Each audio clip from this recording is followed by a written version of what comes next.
This is one of the most iconic images in Olympic history, the Black Power salute by two American athletes in Mexico City in 1968, symbolizing resistance to the oppression of black people. One of the men who made that salute is in London for a speaking tour.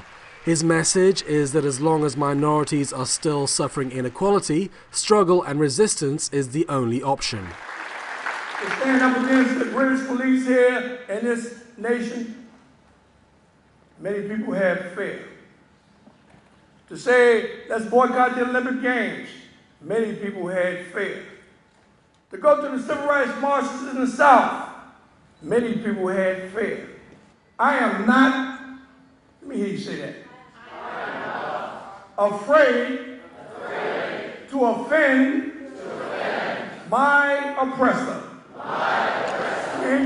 John Carlos was speaking at an event which highlighted the suffering of ethnic minorities, and especially black people in the UK.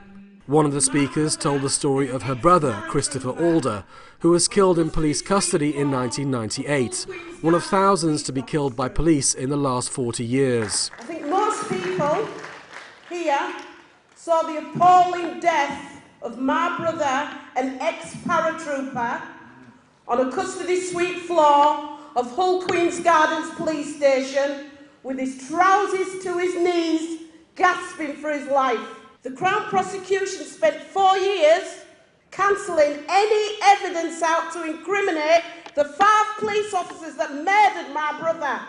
Another speaker, whose son was killed in a racist attack, accused the government of protecting the police.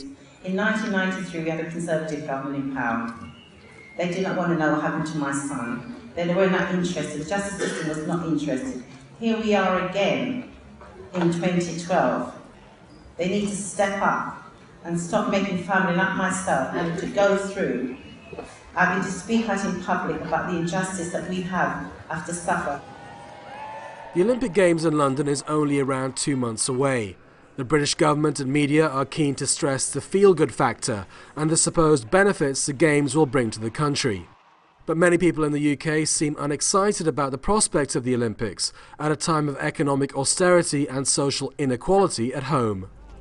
Thousands of international journalists will be descending on London in a few months' time for the Olympic Games. The majority of them will, of course, be concentrating on the sport, but a sizable minority will doubtless use the opportunity to investigate Britain's social and economic ills.